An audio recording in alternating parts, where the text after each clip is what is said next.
Ever feel like no matter how hard you try, you're stuck in the same place? Like something's holding you back, but you can't quite explain what it is. Here's the truth, it might be you. Not because you're lazy. Not because you're not capable. But because of small habits, subtle choices, and thoughts you don't even notice, that are quietly sabotaging your growth. In this video, we're breaking down 7 signs you're getting in your own way. And once you recognize them, everything starts to make sense. If you've ever had big goals but keep ending up right where you started, stay with me. You might finally understand why and how to move forward. Growth doesn't always look like upward progress. Sometimes it looks like struggle, doubt, and uncomfortable change. And yet, there are moments when the biggest obstacle to your own growth isn't external. It's you. Not because you aren't capable, but because of habits, beliefs, or decisions that quietly work against your progress. Self-sabotage isn't always obvious. It doesn't necessarily show up as a dramatic failure. It often hides behind perfectionism, procrastination, or the fear of taking a risk.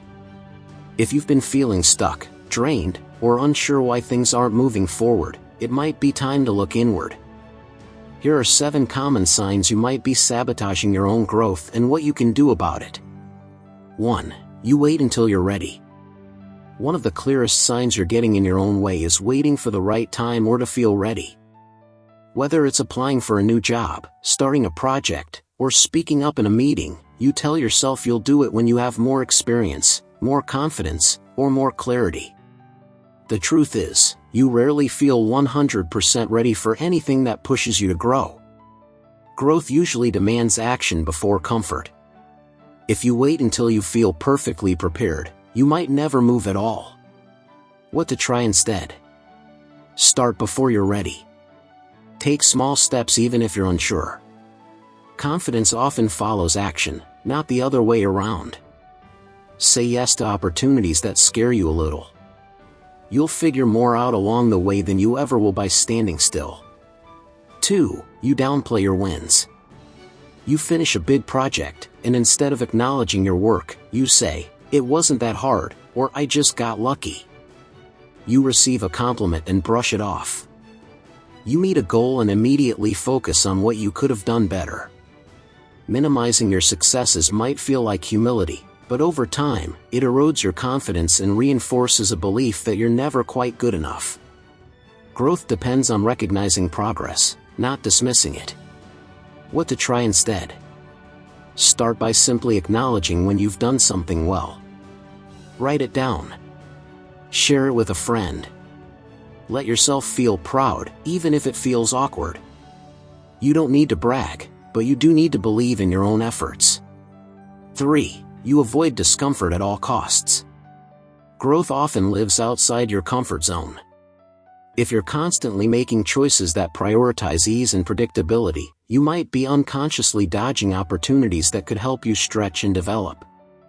This could show up as avoiding tough conversations, skipping challenges, or saying no to things that feel intimidating but exciting. You might call it playing it safe, but what you're really doing is choosing short-term comfort over long-term progress. What to try instead? Learn to tolerate discomfort. You don't need to throw yourself into chaos, but you do need to get used to the feeling of risk. Notice when you're avoiding something because it feels hard, not because it's wrong. Then, choose growth anyway, even if it makes your stomach flip. 4. You talk yourself out of things.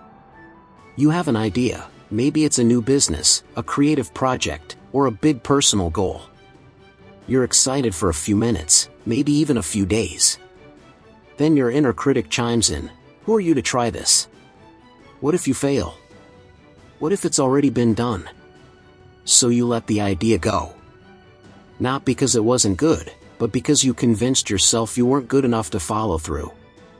That voice in your head might sound reasonable, even protective. But if it constantly talks you out of taking chances or pursuing things that matter to you, it's not helping, it's holding you back. What to try instead? Recognize that self-doubt is part of the process, not a stop sign. When those thoughts come up, don't argue with them endlessly. Instead, ask yourself, what would I do if I believed I could? Then take one step in that direction, even if it's small. 5. You overthink everything. Overthinking can look like productivity, researching, planning, and analyzing every option, but often it's a mask for fear.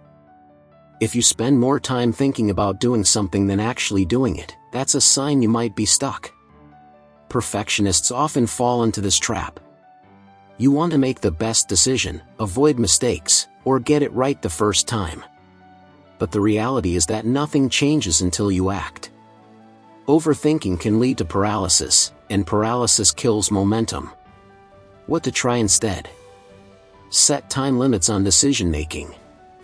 When facing a choice, give yourself a window, an hour, a day, to make the call. Then move. You can course correct if needed, that's part of growth. Trust that action will teach you more than endless thinking ever will. 6. You surround yourself with the wrong people. Sometimes, the people around you aren't actively trying to hold you back, but they don't push you forward either. Maybe they discourage your ambitions, don't get your hopes up, downplay your goals, that sounds hard, or simply don't get what you're trying to do. You don't need a cheerleading squad, but you do need people who see your potential, not just your past. Growth happens faster when you're in environments that challenge and encourage you. What to try instead? Take inventory of the voices in your life. Are they helping you expand or keeping you small? Seek out relationships, friends, mentors, and peers who value growth, too. People who aren't threatened by your progress but inspired by it. 7. You don't follow through. You have big ideas, strong intentions, maybe even a plan. But when it comes to execution, you fade out. You start things and don't finish. You make promises to yourself, I'll get up early tomorrow, I'll apply to that job this week, and then let them slide. It's not that you lack ambition. It's that you're not backing it up with consistency. And over time, this erodes trust in yourself.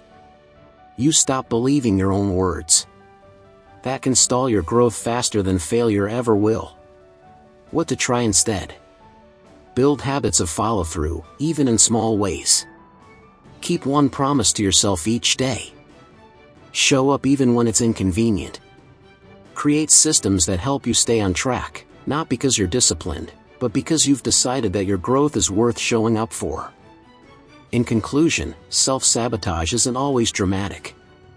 Often, it's subtle and familiar, the quiet excuses, the comfortable routines, the self-doubt disguised as logic.